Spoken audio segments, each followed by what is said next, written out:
Está definido. Goiás vai ter lei seca por causa do avanço da Covid-19. A medida proíbe a venda de bebidas alcoólicas depois das 10 horas da noite. Os índices de transmissão da Covid em Goiás não param de subir e o estado registra a maior alta da segunda onda. Já são mais de 2.700 novos casos nas últimas 24 horas.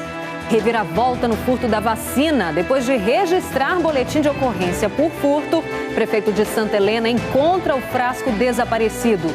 E o temporal em Anápolis, que alagou ruas, arrastou motos, carros e levou pânico para os moradores. Vem, gente, que o Jornal Anhanguera já está começando.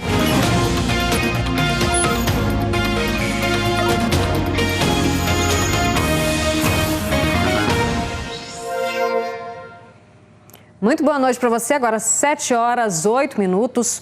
A chuva chegou com vontade hoje à tarde em muitos municípios goianos. Em algumas cidades, provocou estragos e levou pânico para os moradores. A chuva chegou acompanhada de vento forte. Em poucos minutos, as ruas ficaram alagadas. Este estacionamento, que fica no centro da cidade, parecia uma piscina. O terminal de ônibus também foi tomado pela água e o vento acabou levando parte da estrutura do local. Olha, caiu a estrutura. O vento forte provocou curto-circuito na rede elétrica. E assustou moradores. Não fica com medo não, é só vento. A enxurrada deu trabalho para o motociclista. Esse aqui teve a ajuda de 4 pessoas e mesmo assim não conseguiu impedir que a água levasse a moto embora. A moto, o cara foi embora, doido. A força da água também conseguiu arrastar um carro que estava parado na rua. Imagina se é uma criança e tem alguém dentro desse carro. E teve veículo que morreu no meio do caminho. Não conseguiu seguir viagem com tanta água na rua. Em Goianápolis, a chuva também chegou acompanhada de vento forte e granizo. E quando a chuva acalmou, a rua tinha se transformado num rio. Quebrar a plantinha todinha. Em Jandai, a chuva derrubou árvores. E em Aparecida de Goiânia, susto. O vento forte também levou a tenda que fica na frente da UPA Brasicom. Você viu aí, né, que Anápolis foi uma das cidades mais castigadas pela chuva, né? Por isso, vamos até lá, então, conversar com a Liz Mendes. Liz, boa noite para você. Já tem um balanço dos estragos da chuva de hoje à tarde por aí? Boa noite para você.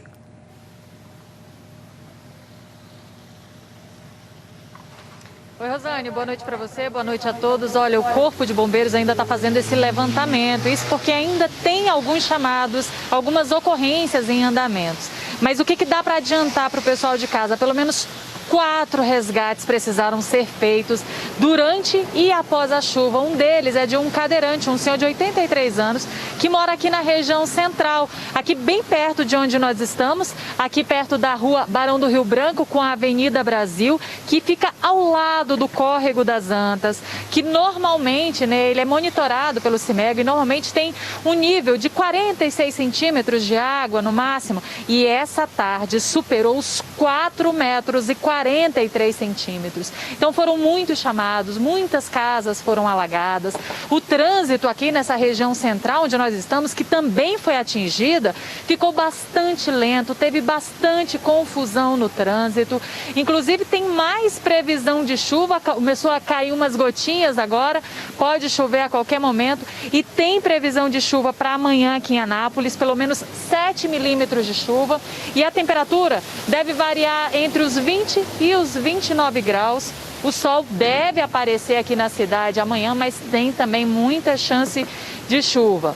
Vamos ver então como é que fica o tempo, né, nas demais cidades do estado.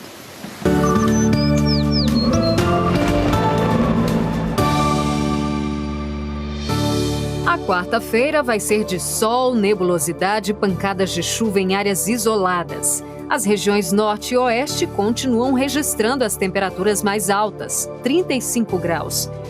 Tem previsão de chuva para todo o estado. As regiões norte, oeste e sudoeste registram 15 milímetros de chuva. Em Porangatu, chove 8 milímetros e a temperatura chega a 35 graus, calor de 32 graus. Barro Alto registra 33 de máxima e chuva de 5 milímetros. E em Faina, faz calor de 32 graus com umidade do ar em 35%. 70 armas foram apreendidas e 9 pessoas foram presas numa operação em Goiás e no Distrito Federal. O esquema criminoso contava com a participação de militares do Exército. A investigação apontou que eles fraudavam certificados de armas para facilitar o acesso a caçadores. A operação aconteceu em Goiás e também no Distrito Federal. Foram cumpridos 26 mandados de busca e apreensão, um deles em Lusiânia. 70 armas foram apreendidas. 9 suspeitos também foram presos. Um grupo composto por 18 integrantes, alguns deles militares da ativa, outros militares inativos, em conluio com civis, que fraudavam a administração militar através da inserção de documentos falsos para emissão irregular de certificados de registro. De acordo com a polícia, esses servidores recebiam propinas para liberar a documentação. A legislação brasileira permite a concessão de certificado de registro de arma de fogo a caçadores, atiradores e colecionadores. Mas para ter essa autorização é necessário ter mais de 25 anos de idade e não pode ter passagens pela polícia.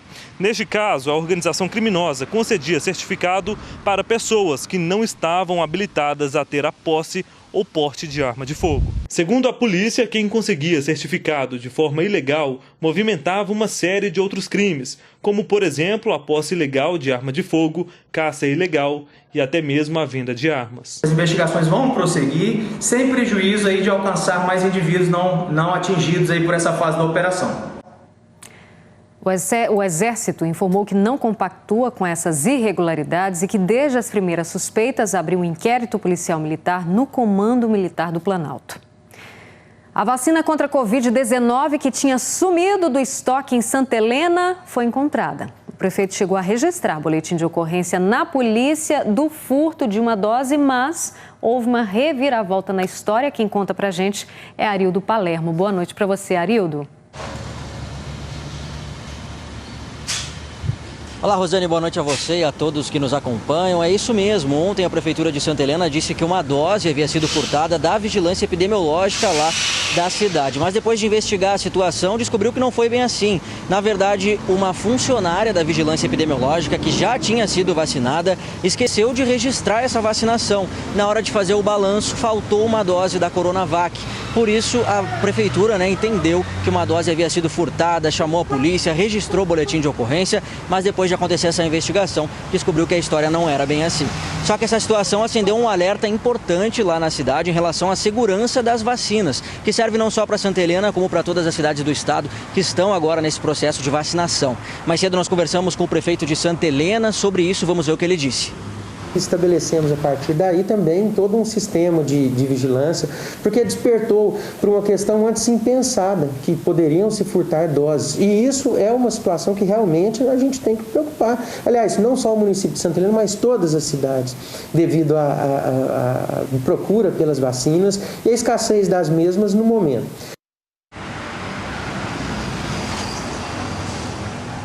Pois é, hoje começou lá em Santa Helena a vacinação dos funcionários do Hospital de Urgências da região sudoeste. 95 funcionários já foram vacinados dos 118 que devem ser nessa etapa. Portanto, 23 funcionários devem ser vacinados amanhã para finalizar mais essa etapa da vacinação. Rosane, volto com você. Obrigada, Arildo. E olha, o que era suspeita agora virou verdade, viu? O Ministério Público disse hoje que não foi apenas a mulher do ex-secretário de Saúde de Pires do Rio que furou a fila na vacinação contra a Covid. Ele também recebeu a dose. A Aline Braga está ao vivo para nos dar mais informações. Aline, boa noite para você. Como é que o MP chegou a essa conclusão?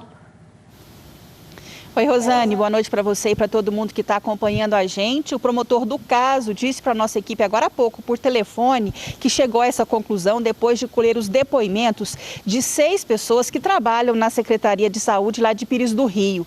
Essas pessoas, esses funcionários, disseram que foram coagidos pelo ex-secretário e então tiveram que imunizar a esposa dele ele e um amigo que não teve a identidade revelada. Para o Ministério Público, não há dúvida que os 3 furaram a fila de vacinação contra a Covid, já que eles não se enquadram nos grupos prioritários desta primeira fase de vacinação. A gente tentou contato durante toda a tarde com Assis Filho, que é o ex-secretário de Saúde lá de Pires do Rio, mas as nossas ligações não foram atendidas. Vale lembrar que ele pediu exoneração do cargo. A prefeita de Pires do Rio, Cida Tomazini, falou com a nossa equipe. Ela disse que o ex-secretário é uma pessoa idônea e que ele cometeu um deslize. Mas sobre o fato dele ter se imunizado, ela preferiu não comentar. O promotor que está cuidando do caso espera concluir o inquérito até o fim da semana e remeter para o judiciário. Agora, Rosane, falando sobre a situação aqui em Catalão, está em vigência desde ontem um decreto. Muitos comerciantes colaboraram, fecharam no horário certo, mas teve gente que desrespeitou o decreto. Vamos ver na reportagem. A maioria das lojas, supermercados, academias, bares e restaurantes no centro da cidade obedeceu à determinação. Mas bastou os fiscais da Vigilância Sanitária percorrerem bairros mais afastados para flagrar gente com o comércio aberto. Esse vídeo mostra uma das abordagens. Na primeira noite de fiscalização, 15 estabelecimentos comerciais aqui na cidade, como espetinhos, bares e sorveterias, foram flagrados funcionando depois do horário permitido pelo novo decreto. Mas, diferentemente do que foi dito pelo prefeito em exercício João Seba, eles não foram fechados. Os comerciantes foram apenas orientados, mas se houver reincidência, aí sim, o comércio vai ser fechado por 30 dias. Catalão tem hoje 4.756 casos confirmados de Covid. 105 pessoas morreram por causa da doença e 27 estão internadas nas UTIs dos 3 hospitais que existem na cidade. A lei seca deve entrar em vigor em Goiás a qualquer momento. O governador Ronaldo Caiado diz que recebeu o apoio de mais de 100 prefeitos para publicar o decreto que proíbe a venda de bebidas alcoólicas em todo o estado a partir das 10 horas da noite. A medida chega no momento em que os casos de Covid-19 aumentaram e a taxa de ocupação das UTIs exclusivas para a doença é preocupante. Os infectologistas concordam.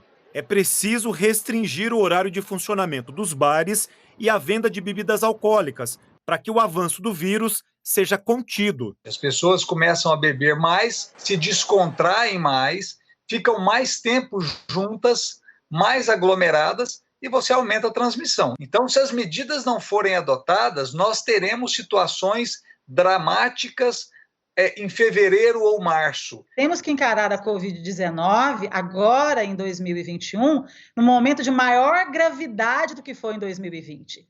É o que aconteceu com a cidade de Manaus e pode acontecer conosco. As medidas restritivas, elas devem acontecer imediatamente. A preocupação chega no momento em que as UTIs para Covid estão novamente beirando o limite. Dia 12 de janeiro, eram 60,25% de ocupação. 10 dias depois, 80,08%. Hoje, ao meio-dia, 80,77% das UTIs estavam com pacientes. E em alguns municípios, a situação é ainda pior. Caldas Novas não tem UTI disponível para Covid. Jataí, no sudoeste do estado, vive a mesma situação. Os leitos do nosso hospital estadual estão todos lotados e isso aí é uma preocupação muito grande para nós. Diante da lotação das UTIs e também do alto índice de contaminação, o governo propôs uma medida restritiva.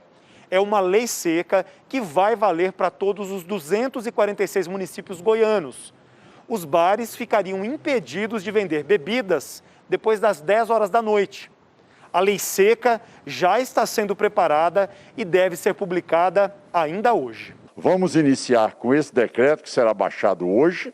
Espero a parceria dos prefeitos, isso é que é importante. Eu, como médico que sou e como governador, eu estou sim preocupado com o comportamento dessa segunda onda ou dessa nova cepa, onde nós estamos tendo um índice de transmissibilidade muito maior. Alguns chegam a dizer 10 vezes maior do que a anterior. A Federação do Comércio não concorda com esse horário. Nós propusemos de domingo a quinta, fechamento às 23 horas. E sexta, sábado e feriados, funcionamento até às 2 horas da manhã. Os infectologistas advertem, só a restrição da venda de bebidas nos bares não resolve, se a população também não entender seu papel. Como chegou a vacina, a população baixou a guarda, mas a população tem que entender que para baixar a guarda tem que ser após a população inteira ser vacinada. A população fazer festas clandestinas, se reunir de modo privado com várias pessoas, não resolve nada. A população precisa entender que é um momento ainda de sacrifício. Nós não teremos o ideal como em outros países de primeiro mundo, mas nós temos que ter ações restritivas compatíveis com o Brasil. O que nós não podemos ter é nada. E os índices de transmissão da Covid em Goiás não param de subir. Em Jataí, por exemplo, cada infectado passa a doença para outras 2 pessoas. Só nas últimas 24 horas foram mais de 2.700 novos casos no estado. Essa foi a maior alta desta segunda onda da pandemia. Depois de 10 meses de pandemia, não dá para culpar só a memória por esquecer a máscara em casa. Mesmo com tantos alertas, ainda tem gente que sai sem ela por aí. Mas o descuido de alguns coloca a saúde de outros em risco.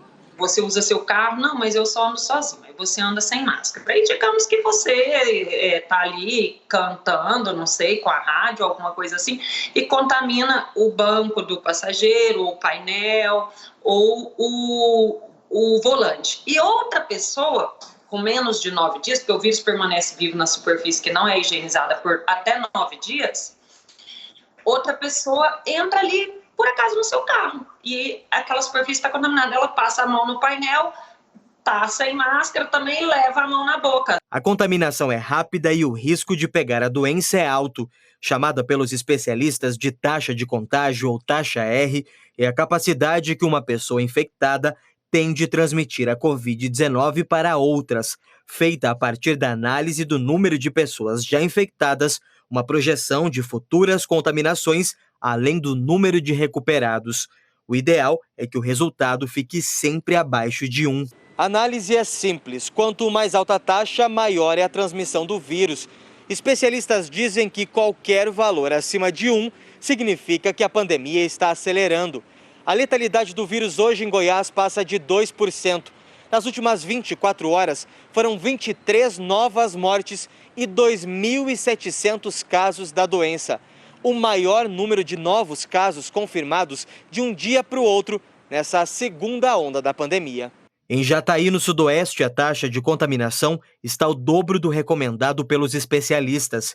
Isso significa que uma pessoa infectada na cidade pode transmitir o vírus para outras 2. Muito preocupada, muito sim. Por quê?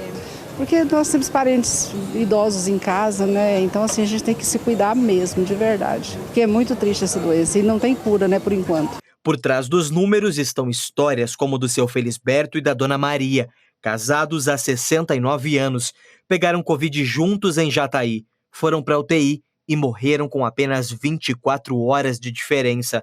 Trindade também está na lista das cidades com a taxa alta de transmissão. Hoje está em 1,8. Esse resultado, esse aumento é reflexo, com certeza, das festas de fim de ano. E nós observamos, sim, um relaxamento da população em relação ao uso, principalmente de máscaras. E nós começamos a intensificar nossas fiscalizações com os órgãos fiscalizadores. Também na região metropolitana, senador Canedo preocupa com taxa de 1,61.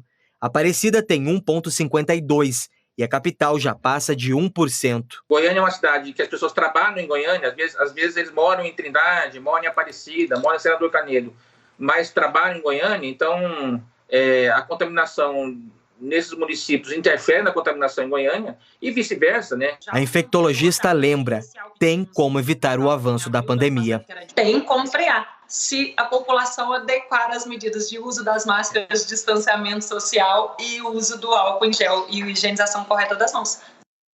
Ou seja, o que a gente já estava fazendo, mas que acabou parando, né? A Prefeitura de Jataí não quis comentar sobre a taxa de transmissão que está em 2% lá na cidade. E hoje em Anápolis foi a primeira audiência de instrução do empresário acusado de matar 2 pessoas no trânsito por dirigir bêbado. Na porta do fórum, familiares de outras vítimas de trânsito fizeram um manifesto pedindo justiça.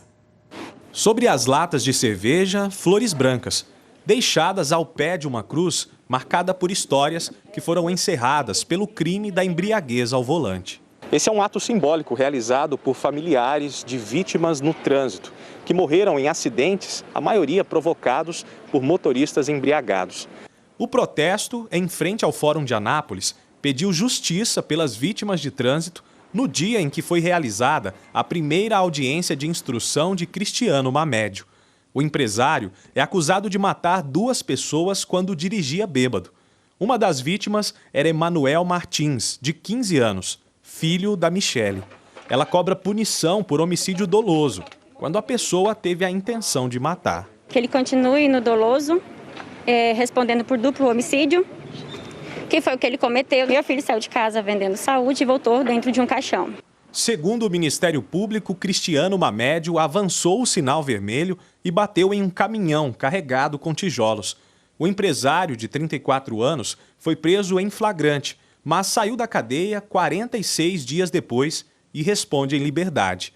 A Gláucia perdeu um filho no trânsito 1 mês antes da morte do Emanuel e se juntou ao protesto. O pedido de justiça da gente é que outras mães não passem a dor que a gente está passando e conscientizar as pessoas que direção com bebida não combinam.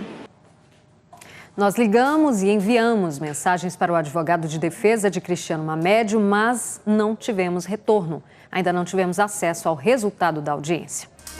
E a seguir, o queijo cabacinha vira patrimônio de Goiás. Agora são 7h30, já já a gente volta. –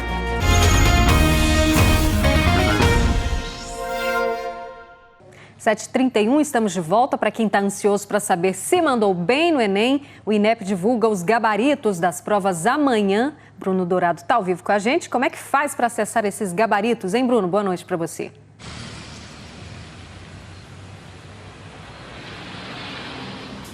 Oi, Rosane, boa noite para você, boa noite a todos. Pois é, o gabarito dos exames do Exame Nacional do Ensino Médio, o Enem, será divulgado amanhã, quarta-feira, mas ainda não há um horário definido.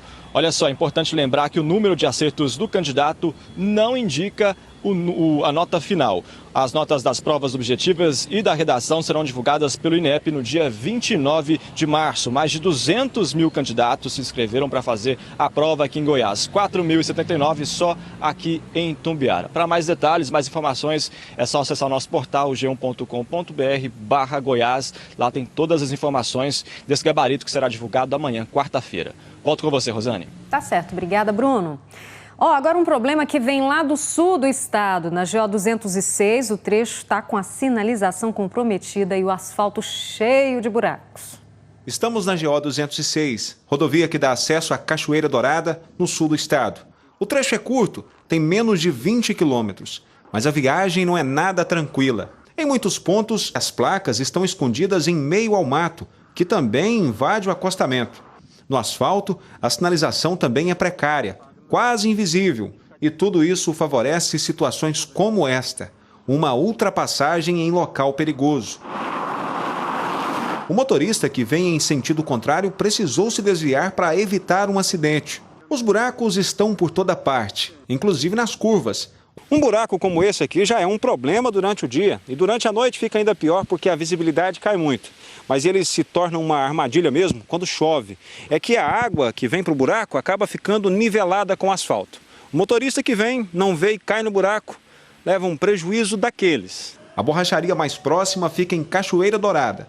Os clientes não param de chegar, todos com o mesmo problema.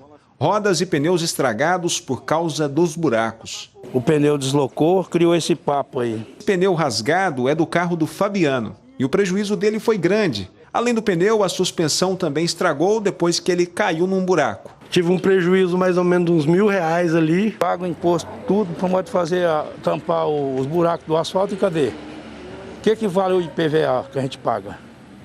Não é para fazer isso? Aonde está o dinheiro dele? A Goinfra diz que deve começar uma obra para melhorar a pista quando parar de chover. Até lá, vai fazer reparos e roçagem no mato às margens da rodovia. E na região sudoeste do estado, presas da cadeia provisória de Serranópolis estão participando de um projeto que transforma trabalho braçal em redução de pena. A estrutura de trabalho foi montada no pátio da cadeia. Por dia, são produzidos, em média, 300 blocos de concreto por 20 detentas que participam do projeto. Aqui na região sudoeste, a unidade feminina da cadeia de prisão provisória fica em Serranópolis, que é para onde vão as mulheres que são presas aqui em Jataí, Mineiros, Rio Verde e em outros municípios da região. Podem participar do projeto as detentas que têm bom comportamento. O projeto é uma parceria com o município e os materiais produzidos vão ser usados em reformas de praças, por exemplo.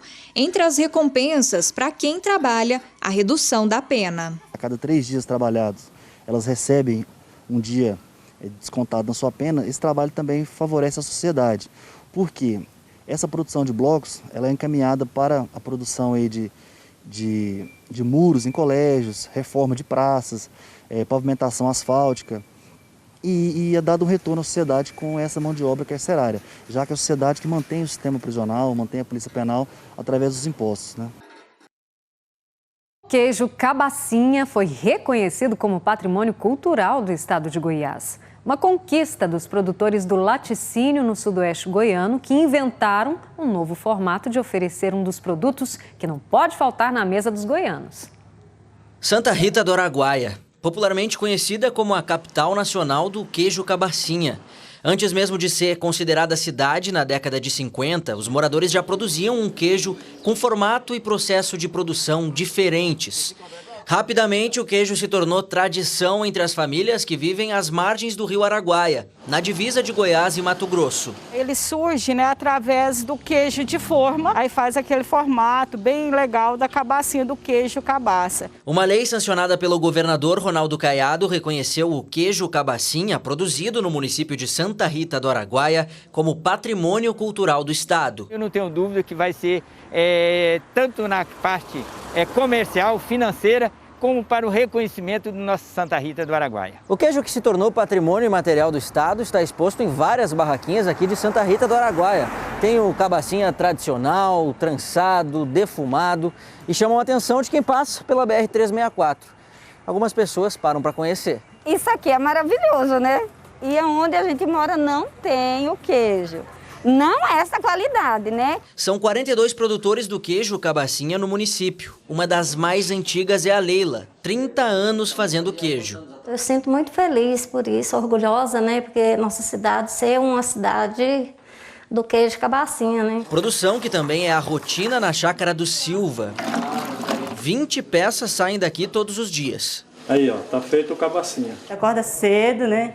Aí meu marido vai fazer a ordenha, né? Ele faz a ordenha. Traz o leite para o cômodo, aí aqui a gente faz toda a preparação, né, do leite, né? Uma tradição que atravessa gerações. Uma história que se confunde com a dos 8.000 habitantes de Santa Rita. E agora, ainda mais, um orgulho de todos os goianos. É cultura, né? É cultura do nosso estado, né? Meus avós já faziam, esse povo trabalhador que criou os filhos, criou a família a partir desse queijo. É um orgulho muito grande. E a nossa imagem do dia vem de Anápolis e é o resgate de um cadeirante de 87 anos que teve a casa alagada quando o córrego das Andas transbordou. Ele não conseguiu sair e foi socorrido por homens da Força Tática da Polícia Militar. Agora são 7h38. Uma boa noite para você. Jornal Anhanguera acabou. Hoje a gente encerra com imagens do portal que fica lá na entrada de Rio Verde. Um beijo e um cheiro para vocês, gente. Tchau!